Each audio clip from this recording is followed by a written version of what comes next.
Hey everyone, welcome back to my channel. If you're new, my name is Courtney and I am so glad you are here. So typically I do a lot of cooking on my channel, grocery hauls, things like that. Today I'm cooking, but not for myself.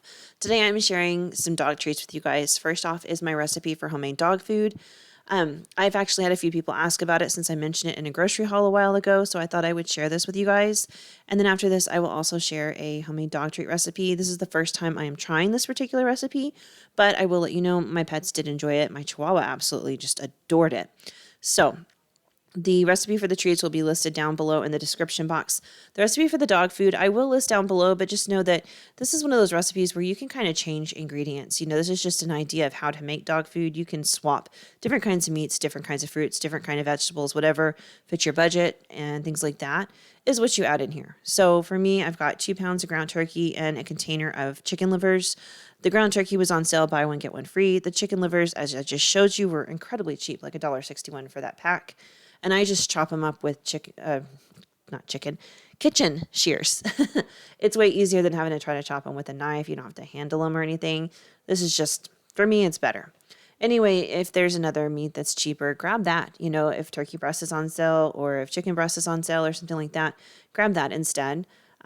You're just looking for a nice lean meat for your dog. That's what's best for him. So I will also be adding some canned carrots because I have them and I need to get rid of them. We don't like canned carrots. They were a substitution from the grocery store a while ago. And I don't mind frozen carrots or fresh carrots, but I do not like canned. So I'm going to toss those in here. They are low sodium, so it's fine. I'm also going to add in some frozen peas and some frozen blueberries and some rice. I think that's all I put in here. Oh, eggs. I put in eggs. You can put in as few or as many eggs as you want. Totally up to you. I just kind of tossed in what I had left in the pack that I was almost done with. So that's just for me. You can put in more, you can put in less. You can hard boil your eggs and chop them up. I did not. I just did what works for me. Anyway, a few tips about making dog food. Some things are good for dogs and some things aren't. Apples are super good for dogs, and I do tend to add them in my dog food pretty often. They're high in vitamin A and C and fiber, which is really great for dogs. Bananas make a really great treat for dogs, but you want to use them in moderation because they are high in natural sugars, but they're also high in potassium and vitamins, which are really, really good for dogs. Blueberries, which I'm using today, are a superfood for both humans and dogs. They are very rich in antioxidants, which is super good for all of us. Cantaloupe, surprisingly, I never thought to feed my dog cantaloupe, but cantaloupe's actually really good for dogs. Not only is it packed with a lot of nutrients, but it's a great source of water. I happen to have a husky and I live in a warm climate, so adding any kind of extra water-filled fruit or vegetable or anything to his diet always works for me because I'm very, very conscious about making sure he is able to cool off and drink plenty of fluids so he does not overheat. Cranberries are good for dogs, but some dogs don't care for them because they're kind of tart. So, your dog may or may not like them. Who knows? My dogs do not. Cucumbers are good for dogs. Again, they're also really, really high in waters. Not waters, in water. There's only one water. They're high in water. They're good for dogs. They also are great for dogs that are overweight because they'll fill them up, but they don't have any carbohydrates or fats or oils or anything in them. So it's a good kind of filling them up and it can help them lose weight. Mango is good for dogs. It's really, really sweet, so you probably want to do that in moderation, but it does have a lot of vitamins like A, B6, C, and E. Also high in carotene, beta carotene, so that's super good for dogs. Oranges are good for dogs, but a lot of dogs don't like the smell or the taste of them. Just like they're good for us because they're full of like vitamin C and potassium, same reason they're good for dogs. So if your dog likes them, you might add a little bit into some treats or some food. Peaches are also really good for dogs, but only in small amounts. They're really high in fiber and vitamin A, and sometimes they can even help fight against infections. Just be cautious. Anything with a pit, make sure that pit is completely removed. A lot of pits in fruits contain cyanide, so you want to be really careful because that's really not good for your dog. Pears are good for dog food or for dogs. I use them in my dog food fairly often. A lot of times you can get a whole bag of pears for a really cheap price, so I can just chop up a bunch and toss them in here. Same thing with apples. I do that pretty often. Just make sure there's no seeds or anything in there. That part can be dangerous for your dogs. So just make sure you core the fruit before you put it in. Pineapple's good for dogs, but again, it's like really a strong flavor, so some dogs don't like it. It just, depends on your dog. Raspberries are super good for dogs in moderation. They're very sweet, but they also have a lot of fiber and a lot of vitamin C. Strawberries are great for dogs. I've actually fed my dog strawberry a little bit just because I had some in the fridge that were going bad, and my husky surprisingly likes them. So they're good. They're high in vitamin C and fiber, so that works for me. They're good for them. Watermelon is good for dogs. I have not fed watermelon to my dogs yet, but I would like to. It's also very high in water naturally, and again, I've got a husky who gets really hot really, really easily with all of that hair. So I think watermelon is probably a great choice for him, and we'll try that this summer and see what he thinks of it. Just make sure that you remove the rind and the seeds because they can cause intestinal blockages for animals. As far as vegetables go, broccoli is really good for dogs, but you might want to chop it up really, really finely because sometimes the stalk is hard for dogs to chew and it can cause them to choke. Brussels sprouts and cabbage can also be good for dogs, especially if you want to put it in dog food or something. It's packed full of like vitamins and stuff. However, fair warning, it causes gas. So, you may not want to deal with that. I have a husky. We have that problem enough. I don't need to feed him any kind of cabbage products, but it is good for him. Carrots, again, super good for dogs. The same reason they're good for us. Celery is good for dogs, which I never really thought about. I kind of think it'd make a great filler because it's super cheap. So I may pop some in here next time I make dog food. Green beans are good for dogs. I have put that in my dog food before plenty of times. My dogs really enjoy it. And you can get low sodium canned green beans for like 50 cents a can, which makes using them in homemade dog food incredibly affordable. Peas are really good for dogs. As you'll see, I put some in here. I just use the frozen peas, but you can use canned, frozen, fresh, whatever you have. And finally, spinach. I have fed my dog spinach before. They love it. I just stick it in their dog food. It's full of vitamins and minerals, and it really helps to bulk the food up a little bit as well. A couple of things to avoid. Surprisingly enough, a lot of people don't know this, but do not feed your dogs onions, not leeks, not chives. No part of the plants from the allium family. It is poisonous to a lot of pets, especially cats. It can cause red blood cells to rupture in your animals. It can cause vomiting, diarrhea, stomach pain, nausea. You just really don't want to mess with that with your animals, so do not feed them any kind of onions or garlic or any of that kind of stuff. Also, mushrooms. Dogs need to avoid mushrooms. Wild mushrooms can be toxic for dogs. You just really, really want to be careful with it, so just don't feed your dog mushrooms. I don't feed my dogs mushrooms at all. We don't eat them very often because my oldest and I are the only ones that like them, but I'm very cautious to make sure that, my dogs are not eating any of that.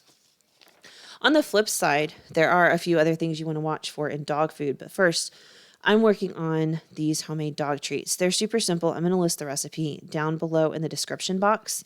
So I had some oats I needed to use up because they are actually expired. My dogs don't care and I'm going to bake them. They're not that expired. They're like a month out of date. Honestly, I'd probably still use them because I think they're one of those things that they're still good past the expiration date. But anyway, I'm going to go ahead and just grind these up to make oat flour. Then I'm going to add in a can of pumpkin puree. Really, really check your label here. Make sure it is 100% pure pumpkin. You do not want pumpkin pie filling. That has ingredients in there you do not want to give your dog.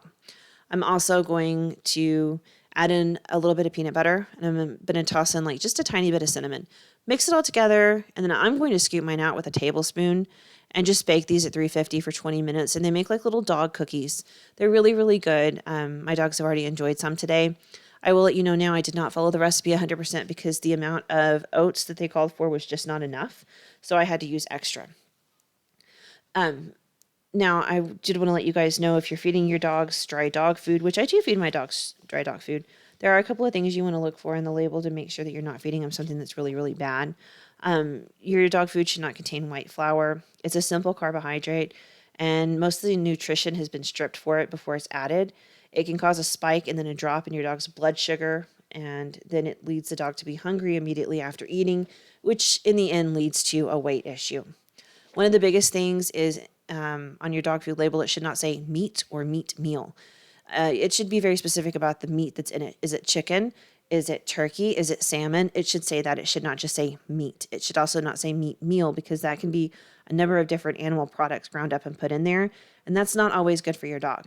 There are a lot of things from the animal you can feed your pet, but there's some things that are just not really considered all that edible for an animal, and you don't want to give it to them. And sometimes it even means that they're using parts from dead animals that could have had diseases and things like that.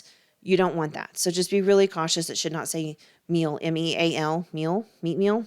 Don't buy anything that says that. Also, try to avoid anything with artificial colors just because it's not good for dogs. Artificial colors probably aren't really good for us either, but they're definitely not good for dogs. Like dogs, I think are colorblind. Last I heard they were. They can't even see the colors. That's really for us. They don't care. They just want to eat the food.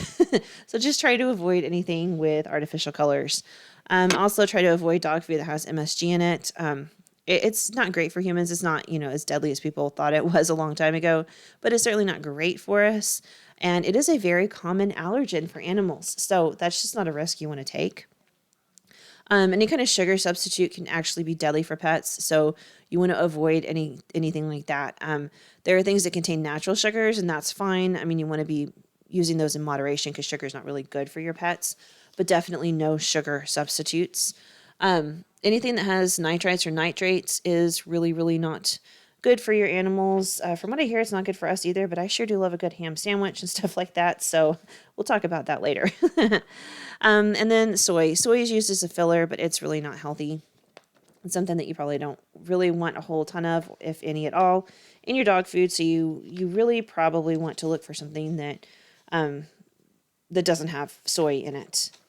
And then also look for things that do not contain salt. Your dog doesn't need salt in their food. It's not good for them. Naturally occurring salt is one thing, but when we start putting a whole ton of sodium and salt in things, it becomes unhealthy for the animal. Anyway, I hope you guys will try some of these recipes. They really are tasty. I know I kind of talked a lot, but as you can tell, I love my pets, and there's just so many things to look for and think about. I enjoy making stuff for them just because I feel like it's safe and it's healthy and it's really good for them that way.